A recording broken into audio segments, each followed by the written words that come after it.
if you either determine your bias, looking at the charts from experience, you'll right away know what the narrative is.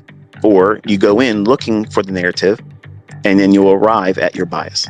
So I know that probably just confused you because a lot of you are struggling with bias. And what's the difference between narrative and bias? Well, let's go back to what I mentioned earlier about non-farm payroll. Let's assume that you watched my tweets, okay, and you're not a douchebag that's simply trying to take everything out of context. I said, you're going to have non-farm payroll, and people are about to get wrecked. I said, note the relative equal lows on the 5-minute chart on ES. Okay, so where did I take your attention to first? Below the market. So right away, your mindset should be, and this is how you go into 2023 with me. When I'm talking to you live, okay, I'm not going to tell you this is where you buy, this is where you put your stop loss, this is where you put your target. Now, I'm not going to do that. Okay, I'm going to show you how you can stop wrestling with knowing where the market's going to go, because I've already taught you how to trade. I've already taught you what the patterns look like. You can get in there multiple times. It's easy to do that part once you know where it's likely to go. And you all know this. You know this. And many of you even say this all the time on Twitter, or you'll do it in your own video comments and videos. You'll say, I can see the entry pattern. If I could just know beforehand, because the few times that you mentioned what you thought was going to happen, I got in there, I took the trade, and it was easy to trust it because you said where you thought it was going to go. I'm going to condition all of you to not need me in 2023. Excuse me just for a second. My goal is for you to be independent in 2023. You will not need to watch ICT. You will not need to know what I think or my opinion. But narrative is understanding how they're going to deliver it. Who? The market maker. The algorithm. If they're going to be a manual intervention, which I believe non-farm payroll yesterday was. That was an absolute shit show. Like that was a beautiful run lower, but that's what you are trying to avoid. You don't want to be in that if you're trying to go long and you get caught in that in the wrong side. You know, you try to do the bracket the market. Here's a buy stop, here's a sell stop, and then, you know, there it is. Sometimes you can get whipsawed and it'll tag you both directions.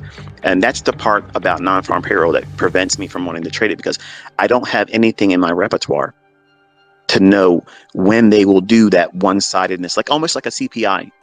Like you watch me get wrecked with my opinion on CPI when I publicly thought this is what I would like to see happen, but I can't push a button, but this is what I'm subscribing to. And then just right on up, it just shot straight up. Well, yesterday, I told you where I felt the market was going to go to. It was going to draw down first. And it's going to reach towards what direction? The sell side. Okay, so that's your bias. The bias is it's going to go down, but you can't take any entry yet because non-farm payroll is highly volatile. So you got to let that market hit, run, and then see what's left in its wake. Where did it leave opportunities to come back and either run for stops or go back and reprice to where there's an inefficiency? And I showed you that in the review yesterday. Okay, I sent a tweet out and said, what do you see on the hourly chart? Okay, I wanted you to take a look at your hourly chart and see what you saw. And obviously you can see the weekly opening, that gap, and also there was a volume imbalance from the daily chart. Extend that through, and it went down to the buy side imbalance, sell side inefficiency discount low. So all of that was mentioned in the little review that I did on Twitter. So go back and watch that. It's a real short little 2-minute video. But I mentioned that in a second tweet. I said, here's the buy side, here's the sell side. Both are likely to be swept. Now, if I co-signed first that sell side's my interest, that's my bias. I'm looking for a move to go lower. And it's going to go, in my mind, the largest move is going to be where? Down. It's going to seek the sell side. Why? Look what it's done all week. It just kept pressing higher, up into an imbalance on the daily chart. Once it's done that, then there was a shift in market structure. You saw me sell short in the middle of the week and get the biggest portion of the move there with the $40,000 example from beginning to end. I didn't have some off-screen shit, okay, over leveraging without a stop loss. as my example. I walked the whole fucking thing with no partial. So you saw the big move of the week. You saw me point where I thought that the non-farm payroll would aim for, but I also mentioned that both of those liquidity pools would be swept. So it created that sell-side imbalance, sell-side imbalance, buy-side inefficiency, or SIBI, big one-sidedness move lower. Okay. Then once the market had that report in its hands and it came down to a discount low relative to that imbalance I showed on the hourly chart, then you watch and see if there's a shift in market structure, as I outlined in that short little review on Twitter. Then that imbalance, I grade that. Okay, I get a full measurement of that, and I'm bracketing it off, where 20 to 25%, 50%, 75 to 80%, and all the way up to a complete repricing of that full move down. That's grading a price swing. It's not used simply just in imbalances like that. I use it also when I'm doing price runs that are not really running back up into a SIBI or running down into a BISI, buy side imbalance, sell side inefficiency. And I know some of this is going to go right over your fucking head, and I know, but this is why you got to keep showing up every day. There's no ads here. I'm not getting paid to do this. I do this because I love it. I absolutely want to see you fucking crush it, and I know you can. You don't know you can yet, but I know if you keep showing up, you're going to learn how to do this shit, and you're going to be a fucking menace. You're going to be making fucking money, and you're going to know everything what you're supposed to be doing and what not to do. And these discussions is what gets you there, not the give me real quick, bullet point videos. Learn ICT in 5 minutes. No. So once I grade those runs, either it's a price swing that I'm trading back up into, or it's just a trend, I'll grade those price swings where I think it's going to go. How do I do that? I have to know where it's likely to reach for. So it takes us back to the draw on liquidity. And that is where narrative comes in play. So if I told you early in the morning that both sides of that condition of sell side and buy side would be swept, okay, you're going to hear my stomach because I'm fasting. But the idea of that first run down, nobody would have expected to see it come all the way back up and take out those relative equal highs. But you got a tweet from me saying that they're going to take both sides of those. But I told you my opinion where it's going to go first, the sell side. So once it ran down to where a logical level of order flow should come in at a deep discount on that hourly buy side imbalance, sell side inefficiency being repriced to, and then returning to the weekly open gap where we take that and we extend that through the week. So we had that one-time pass through on the hourly chart where there's a green candle going up through that gap that opened up on the week. And then I said, okay, the way a market is balanced, okay, the way it becomes balanced is where if there's a gap, which is a real liquidity void, there's no trading at all.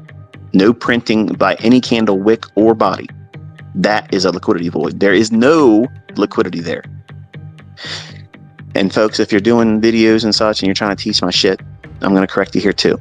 When there's an imbalance, okay, the market's not going back up there because there's liquidity. There is no liquidity there. There's none. So stop saying there's liquidity up there. There's no fucking liquidity. The algorithm is repricing up there to engineer and invite liquidity into the marketplace because buyers will chase that. So you're being schooled today. But I grade the price swing by knowing where it's likely to go. So the first premium array that I'm interested in was going right back up to the closure of that SIBI. If it goes beyond that, what will be the next thing? The relative equal highs I gave you in a tweet where buy side liquidity was residing. So I had to be at Bayview, Johns Hopkins, with my oldest son for a procedure, and I couldn't manage the trade or worry with it. So I just moved the stop loss up thinking, okay, it's either going to run or it's going to stop me out. Either one I'm fine with. And it just happened to come back and stop me out before I left the house to go meet him at Bayview. So when I know what I'm looking for and when you're going to know where the next draw on liquidity is, that's why you have to spend more time knowing that stuff. Because entry patterns are easy.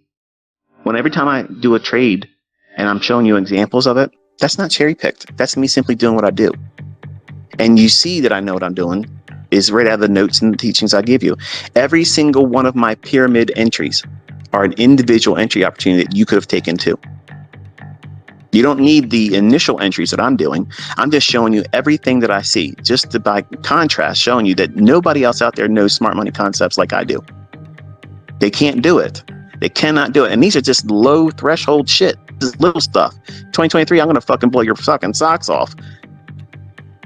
But you start with this easy stuff, knowing where the market's likely to go, knowing that wherever the market is right now, or where it recently came from a low, if it's bullish and you think it's going to go up 100 handles on S&P, then you take a fib and you extend it from the low it just recently made that you don't have to necessarily be in along from. Or if you're lucky enough to know what you're looking for and you were in front of the charts as it happened and you bought that low, then you take your fib and you extend it up and you look for 25, 50, 75, and terminus. Terminus is the draw on liquidity, where it goes to.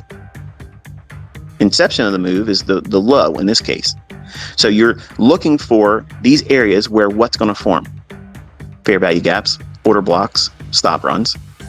They're going to occur at the 25, the 50, and 50 is going to consolidate because it's equilibrium.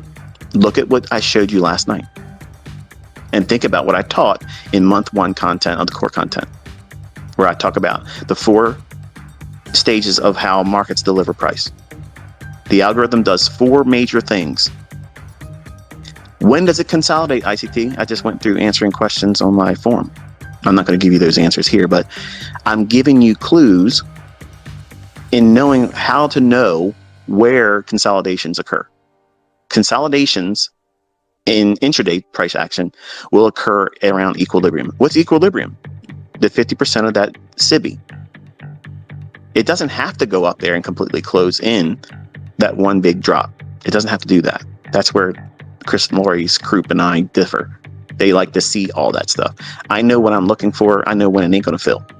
I know when it's only going to go in there in a little bit, and that's the institutional order flow entry drill. I prove it because that's what I do my pyramid entries in.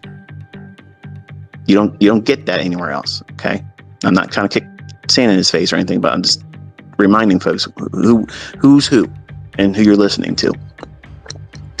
It's just confidence and authorship. It's not arrogance. It sounds like it, but it's not. But having that graded price run, it allows you to plan. It allows you to expect and anticipate new entry patterns. And you may not have the equity or the experience to go in pyramid. Like if I go and I buy 6 contracts, the next wave of me entering is going to be 3. And the next one would be 1. Or if I go in with 8, I'll go in with 8 with the first entry.